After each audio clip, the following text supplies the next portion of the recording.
Tourism ডিপার্টমেন্টের তরফ থেকে আজকের এই সাংবাদিক সম্মেলন। আমার ডান দিকে আছেন সেক্রেটারি ট্যুরিজম ইউকে চাকমা মহোদয় এবং বাঁদিকে ডাইরেক্টর এবং এমডি আমাদের ট্যুরিজম দপ্তরের তপন দাস মহোদয়। আপনারা জানেন যে গত কয়েক মাস আগেই আমাদের সিদ্ধান্ত হয়েছিল দপ্তরের তরফ থেকে যে রাজ্যের পর্যটনকে বিশ্বের দরবারে তুলে ধরার জন্য আমরা ভারতীয় ক্রিকেটের প্রাক্তন অধিনায়ক ক্রিকেট দলের এবং board of cricket control of ইন্ডিয়ার প্রাক্তন সভাপতি সৌরভ গাঙ্গুলিকে ব্র্যান্ড অ্যাম্বাসেডর হিসেবে নিযুক্তি দিয়েছিলাম। প্রাথমিকভাবে সেটা আলোচনার পর্যায়ে ছিল এবং পরবর্তী সময়ে মাননীয় মুখ্যমন্ত্রীর প্রেরণা এবং আমাদের দপ্তরের সকলের সম্মিলিত সিদ্ধান্তের ফলস্বরূপ আমরা ক্যাবিনেট মিটিংয়ে এই সিদ্ধান্ত গ্রহণ করি এবং সৌরভ গাঙ্গুলির সঙ্গে ত্রিপুরা ট্যুরিজম আমাদের যে কর্পোরেশন টিটিডিসিএল তার প্রাথমিকভাবে আলোচনা শুরু হয় এবং আইনগত সেই জটিলতা সমস্ত কিছু মাথায় রেখে আমরা ল ডিপার্টমেন্ট থেকেও যে এগ্রিমেন্টের ভিত্তিতে আমাদের এই পথ চলা শুরু হবে রাজ্য ট্যুরিজম দপ্তর এবং সৌরভ গাঙ্গুলির মধ্যে, সেগুলো আমরা ল ডিপার্টমেন্ট থেকেও সেখানে ওয়েটিং নেই এবং সৌরভ গাঙ্গুলির সঙ্গে ফাইনালি আমরা সহমতে পৌঁছতে সমর্থ হয়েছি। অনেকের মধ্যে একটা আলোচনা পর্যালোচনা একটা ফিসফিসি আওয়াজ যে আদৌ কি সৌরভ গাঙ্গুলি আসছেন, এতদিন হলো আলোচনা শুরু হয়েছে এখন পর্যন্ত উনি আসেননি, কবে আসবেন, সমস্ত কিছুর জল্পনার অবসান ঘটিয়ে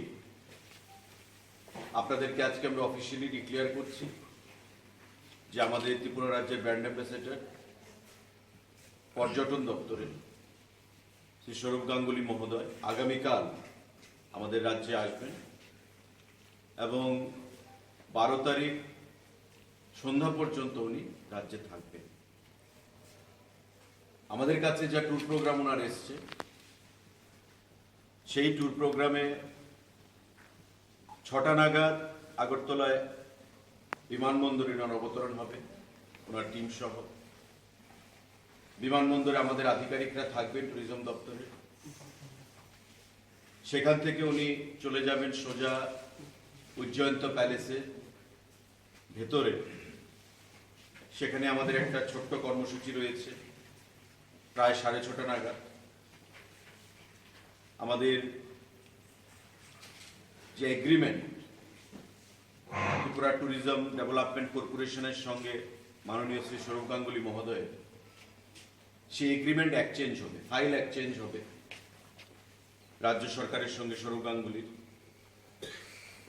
এবং পরবর্তী সময় প্রেসমিট, মাঝখানে আগরতলা পৌর কর্পোরেশনের আমাদের মেয়র সাহেব ওনাকে সম্বর্ধনা প্রদান করবেন, প্রেসমিট হবে এবং আপনাদের সঙ্গে ইন্টারেকশন হবে, প্রেস বন্ধুদের সাথে বার্তালাপ হবে। 7:30 মাননীয় মুখ্যমন্ত্রীর সঙ্গে মুখ্যমন্ত্রীর বাসভবনে, সরকারি বাসভবনে ওনার বৈঠক রয়েছে এবং সেখান থেকে সেরে উনি আমাদের একটি বেসরকারি হোটেলে রাত যাপন করবেন। পরের দিন সকাল 6টায় উনি ছবিমুড়ার উদ্দেশ্যে রওনা হবেন। সেখানে পৌঁছানোর পর ছবিমুড়াতে যাবতীয় শুটিংয়ের কাজকর্ম সারবেন এবং সেখান থেকে দুপুরবেলা ফেরত এসে আগরতলার রাজবাড়ির প্রাঙ্গণে, রাজবাড়ির ভেতরে ওনার শুটিং রয়েছে। আমাদের ট্যুরিজমের আধিকারিকরা সেখানে থাকবেন এবং সেই শুটিং সেরে বিকেলের বিমানে সন্ধ্যার বেলা 7:45 বিমানে উনি আবার কলকাতায় ফিরে যাবেন।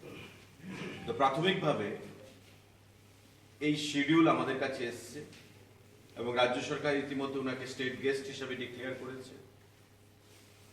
বাইরের থেকে যারা আসছে রাজ্য সরকার ক্যাটাগরি অনুযায়ী স্টেট গেস্ট ডিক্লেয়ার করে এবং সৌরভ গাঙ্গুলিকেও আমাদের রাজ্য সরকার স্টেট গেস্ট হিসাবে সেখানে ডিক্লেয়ার করেছে জিএ পলিটিক্যাল দপ্তর থেকে। তো আমাদের বিশ্বাস এতে করে রাজ্য পর্যটনের একটা নতুন অধ্যায় সূচনা হবে এবং আমাদের যে লক্ষ্য যে আগামী দিনে ছোট্ট রাজ্য হলেও ত্রিপুরার পর্যটনকে একটা বিশ্বের দরবারে নিয়ে যাওয়া, পরিচিতি দেওয়া। আমাদের ইতিমধ্যে নতুন নতুন যে চিন্তা ভাবনা সরকারের রয়েছে, দপ্তরে রয়েছে, সেগুলিও আমাদের কাজের মধ্যে প্রতিফলিত হচ্ছে এবং বর্তমান যে আমাদের ট্যুরিস্ট ডেস্টিনেশনগুলো রয়েছে সেগুলিকে কি করে বিশ্বের মানচিত্রে সৌরভ গাঙ্গুলির সহায়তা আমরা তুলে ধরতে পারি, সেটাই আমাদের লক্ষ্য, সেটাই আমাদের উদ্দেশ্য। তার বাইরে আমাদের নতুন কিছু পরিকল্পনা রয়েছে, সেগুলো আগামী দিনে আমরা সিদ্ধান্ত গ্রহণ করব। কেন্দ্রীয় সরকার, রাজ্য সরকার, এশিয়ান ডেভেলপমেন্ট ব্যাংক তাদের প্রত্যেক সহযোগিতা। তো আজকে রাজবাড়িতে যে শুটিং হবে, আমি যতটুকু জানি সেদিন বাইরের যারা পর্যটকরা রয়েছেন বা ভেতরে যারা বিভিন্ন সময় লাইট এন্ড সাউন্ড সিস্টেম বা আমাদের ভেতরে প্রবেশ করেন, সেটা আপাতত সাসপেন্ড রাখা হবে শুটিং এর টাইমটা পর্যন্ত। কারণ অযথা বা বাইরে থেকে মানুষ আসবে, সেটা ল অ্যান্ড অর্ডারের দিক থেকেও সঠিক হবে না, তাই সেটা বন্ধ রাখা হবে।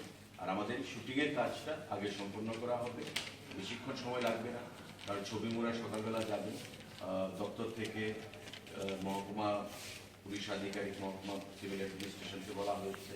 আর যেহেতু স্টেট গেস্ট হিসেবে ডিক্লেয়ার করা হয়েছে রাজ্য সরকার থেকে, সেই ধরনের ব্যবস্থা গ্রহণ করা হবে।